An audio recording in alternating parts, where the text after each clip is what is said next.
Good morning बच्चों। तो आप लोग सारणिक चैप्टर पढ़ रहे थे। बच्चों, आपको यह जो क्लास है अपना संकल्प का चैनल कैसा लगता है और आप इससे कितने संतुष्ट हैं, आपको क्या लाभ हो रहा है, यह आप कमेंट बॉक्स में जरूर लिखिए। साथ ही यदि आप हमारे चैनल से संतुष्ट हैं तो इस चैनल को सब्सक्राइब करें और इसको शेयर करें और इसे लाइक करें। तो आज हम लोग सारणिक के गुणों को पढ़ेंगे। तो सारणिक के प्रमुख गुण क्या हैं? उसमें पहला गुण है कि सारणिक के पंक्तियों एवं स्तंभों को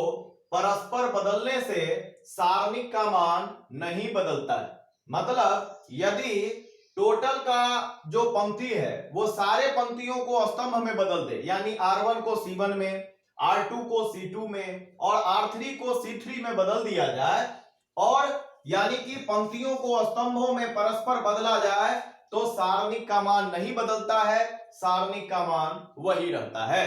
दूसरा है इसका गुण कि दो पंक्तियों या स्तंभों को परस्पर बदलने पर सारणिक ऋणात्मक हो जाता है। मतलब कि यदि हम R1 को R2 में बदल दें और R2 को R1 में बदल दें, तो जो सारणिक पर इसका प्रभाव पड़ेगा वह माइनस में हो जाएगा। वह टोटल जो मान है वह मान माइनस में हो जाएगा, या जो माइनस में यदि मान रहेगा तो वो प्लस में हो जाएगा, यानी उसका चिन्ह बदल जाएगा। उसी तरह स्तंभ को भी परस्पर बदलने से, दो स्तंभों को परस्पर बदलने से, यानी C1 को C2 में बदल दें, C2 को C1 में बदल दें, तो सारणिक का मान जो है उसका चिन्ह बदल जाता है। इसका तीसरा गुण है कि एक पंक्ति या एक स्तंभ में k से गुणा करने पर सारणिक k गुणा हो जाता है। आप ध्यान देंगे कि यहां लिखता है एक पंक्ति या एक स्तंभ। आव्यूह के समय आप देखते थे कि जब हम k से गुणा करते थे तो उसके अंदर के सभी अवयव में k से गुणा होता था, लेकिन सारणिक की स्थिति में यह बात नहीं है। सारणिक के स्थिति में k से गुणा करने पर उसका केवल एक पंक्ति में गुणा होगा या केवल एक स्तंभ में गुणा होगा। दूसरे शब्दों में, यदि एक पंक्ति में हम k से गुणा करते हैं तो सारणिक k गुणा हो जाता है।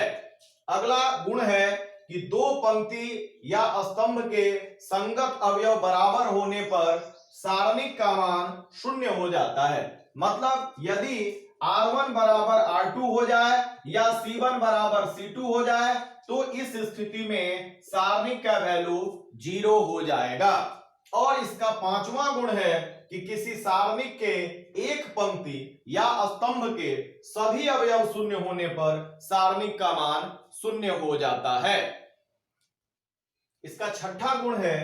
कि यदि किसी सारणिक की किसी पंक्ति को दो या अधिक पदों के योग के रूप में लिखा गया हो तो सारणिक को भी दो या अधिक सारणिकों में व्यक्त किया जा सकता है। तो आप जैसे एक एग्जाम्पल को देखें कि यहां यह एक सारणिक है जिसमें जो आपका प्रथम पंक्ति है, प्रथम रो है, उसमें A1 plus K1, A2 plus K2 और A3 प्लस K3 लिखा हुआ है। यानी यह जो पंक्ति है इसमें दो पदों का योग है। तो जो दो पदों का योग है इसको हम दो सारणिकों के रूप में, दो सारणिकों के योग के रूप में व्यक्त कर सकते हैं। और इसका जो प्रथम पद है वह A1, A2 और A3 वह पहला सारणिक का प्रथम पंक्ति होगा, और इसका जो द्वितीय पद है K1, K2, K3 वह दूसरे सारणिक का प्रथम पंक्ति हो जाएगा, और जो बीच में प्लस का चिन्ह है वह बीच में यहां पर प्लस का चिन्ह रहेगा। उसी प्रकार जो सातवां गुण है जो आव्यूह में भी लागू हुआ था कि किसी पंक्ति RJ को K से गुणा कर पंक्ति RI में जोड़ते हैं तो सारणिक का मान नहीं बदलता। जैसे आपका एग्जाम्पल में एक आपका सारणिक है, इसमें आपका जो दूसरी पंक्ति है उसमें हम k से गुणा कर यदि प्रथम पंक्ति में जोड़ दें तो क्या होगा, इस सारे जो आपका है B1, B2, B3 इसमें k से मल्टीप्लाई होगा, तो KB1 और इसमें A1 में जोड़ने पर A1 प्लस KB1, और इसी तरह से B2 में k से गुणा करके KB2, और यह प्लस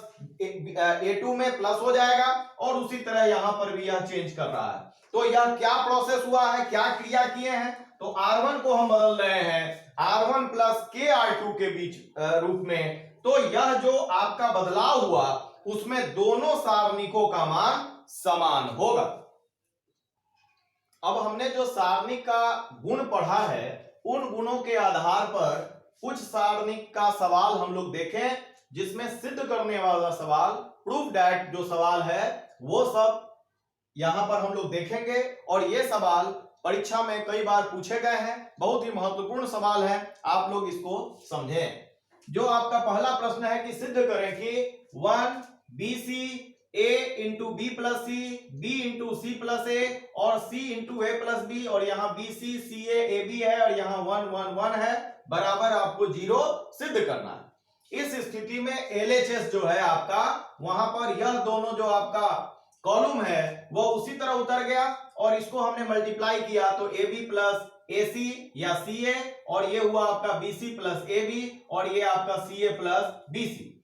अब आप ध्यान से देखेंगे कि किस प्रकार हमारा जोड़ने और घटाने पर तीनों जो है या तो आपका कॉलम या रो एक प्रकार का आ जाए ताकि वह कॉमन निकल जाए, यह हम ध्यान रखेंगे। यह जो है डिटर्मिनेंट में महत्वपूर्ण बिंदु होता है कि आप यह देखें, आप यह दिमाग लगाएं कि कैसे हम किसी चीज को जोड़ के या घटा के बराबर चीज ला सकते हैं, समान चीजें ला सकते हैं। तो यहां पर हम देखते हैं कि यहां जो आपका C3 है मतलब तीसरा कॉलम है, और यहां पर जो C2 है यानी दूसरा कॉलम है, इन दोनों को यदि आपस में जोड़ दिया जाए तो आपको क्या मिलता है, यहां पर AB plus BC plus CA, यहां पर भी जोड़ने पर AB plus BC plus CA, और यहां पर भी जोड़ने पर आपको प्राप्त होता है AB plus BC plus CA। तो यह जो हमारा उद्देश्य है कि एक समान राशि आपको प्राप्त हो, यह हमारा उद्देश्य पूरा होता है।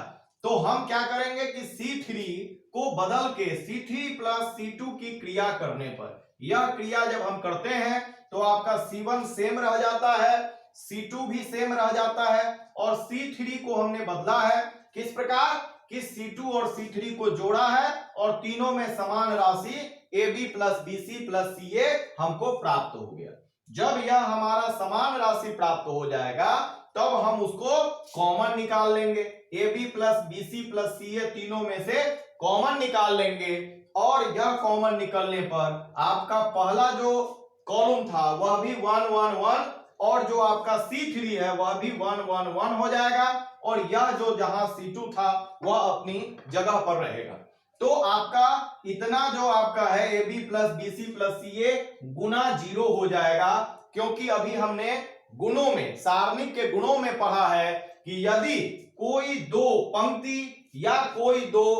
जो आपका कॉलम है या स्तंभ है वो यदि समान हो जाए तो उस स्थिति में सारणिक का मान शून्य हो जाता है। तो यह सारणिक का मान शून्य हो गया, और कोई भी चीज में 0 से गुणा होने पर वह 0 हो जाता है। क्यों हुआ इसका रीजन हमने लिखा, चूंकि C1 बराबर C3 है, और इस प्रकार आपको RHS प्राप्त हो जाता है। अब दूसरा क्वेश्चन देखते हैं कि सिद्ध करें कि -a square AB AC BA minus B square BC AC CB minus C square बराबर 4A square B square C square. इसको प्रूफ करने के लिए पहले LHS में जो दिया गया है सारणिक उसको नोट करेंगे, और फिर हम देखेंगे कि क्या कोई चीज कॉमन निकलने लायक है क्या कि नहीं। तो हम देखते हैं कि जो आपका R1 है, पहली पंक्ति है, उसमें यहां यहां और यहां ये तीनों में A आपका कॉमन निकल सकता है। उसी प्रकार जो आपका R2 है दूसरी पंक्ति, उसमें से B कॉमन निकल सकता है, और जो तीसरी पंक्ति है उसमें से C कॉमन निकल सकता है। तो हम लिखेंगे कि R1 R2 एवं R3 से क्रमशः A B और C उभयनिष्ठ लेने पर, कॉमन निकालने पर, तो यहां से आपने A निकाला है, यहां से B निकाला है और यहां से C निकाला है, तो बाहर में आपका ABC आएगा, और जो बचेगा वह यहां बचेगा -A, यहां पर B और यहां पर C। यहां B निकाल रहे हैं तो A माइनस B C, और यहां C निकाल रहे हैं तो A और यहां B और यहां -C।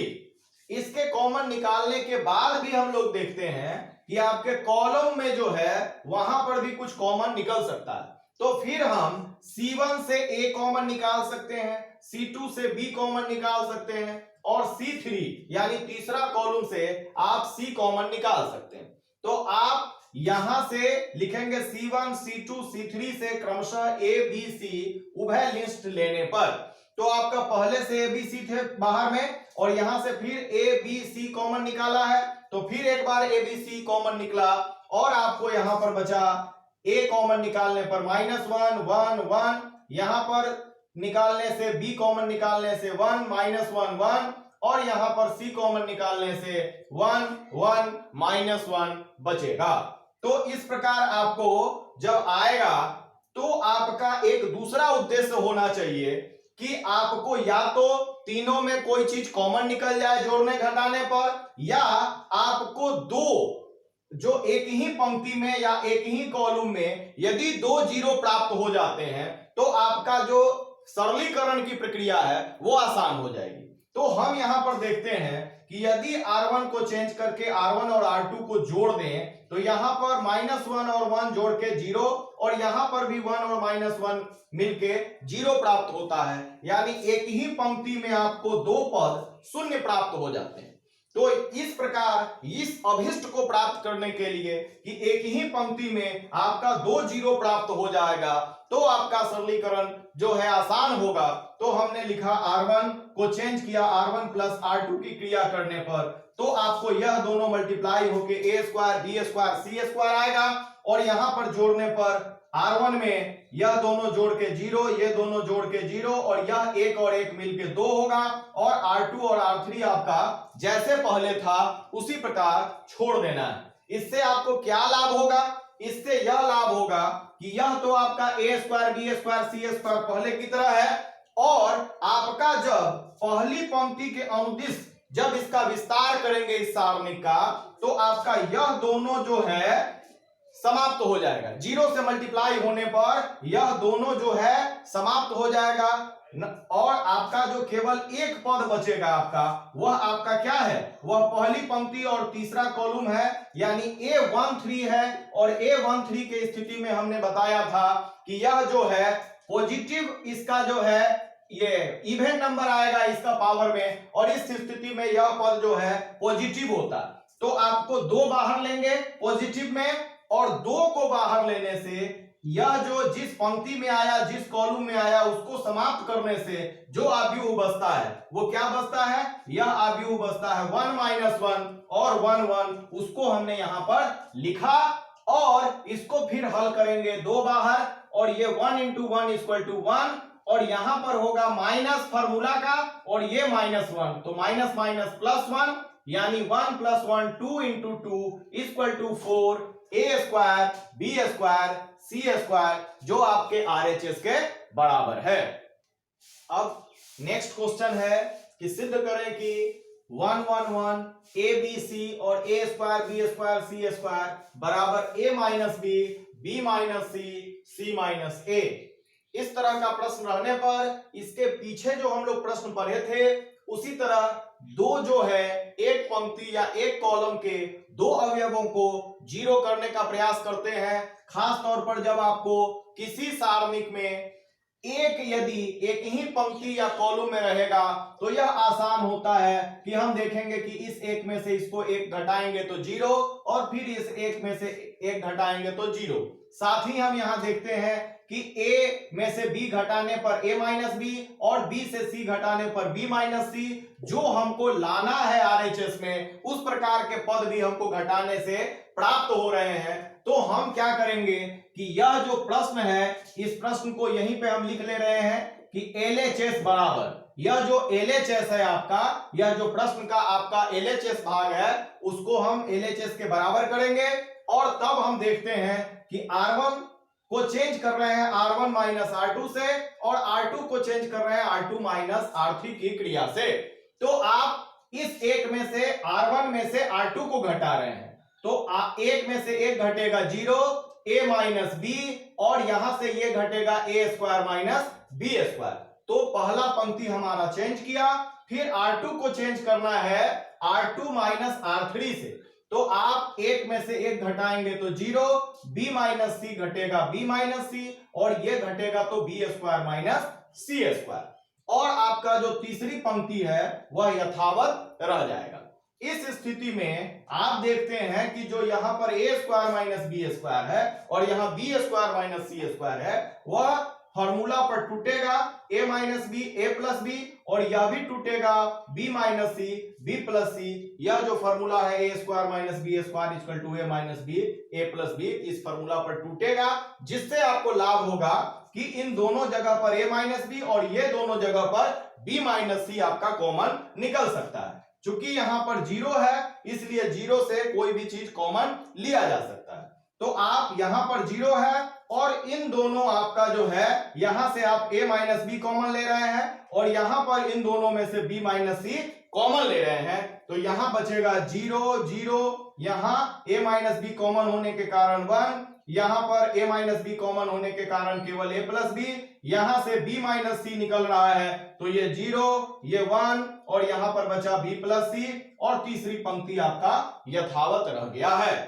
अब आप जैसे इससे पिछला प्रश्न में हल किए थे, इस पहला जो आपका कॉलम है इसका दो जो पद है वह 0 है, यानी आप इसके अनुदिश इस सारणिक को तोड़ेंगे और इसका दो जो है आपका पद वह 0 हो जाएगा इन दोनों 0 के कारण। तो आप यह a माइनस बी माइनस सी और 1 जो है आपका इस 1 को बाहर लेंगे, और 1 के बाहर लेने के कारण यह जो आपका है 1 जिस पंक्ति में है और जिस कॉलम में है वो समाप्त हो जाएगा, और जो बच गया वह एक a प्लस बी एक और b प्लस सी होगा। एक चीज केवल चिन्ह का ख्याल रखना है, तो यह इसका पोजीशन देखेंगे, यह आपकी तीसरी पंक्ति है और पहला कॉलम है, तो 3 और 1 4, 4 यानी सम संख्या, यानी यह पॉजिटिव ही रहेगा। यदि यह विषम होता तो इसका चिन्ह माइनस हो जाता।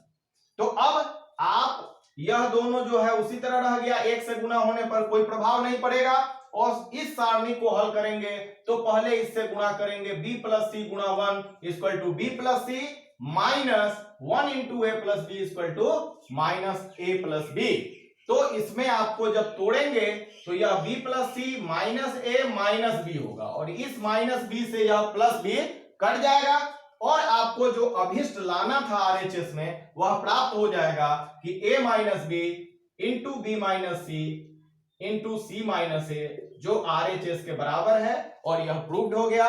तो बच्चों इस प्रकार आपका जो है आज यहीं पर विराम देते हैं, अगले दिन इसके कुछ और प्रश्नों को देखेंगे। धन्यवाद।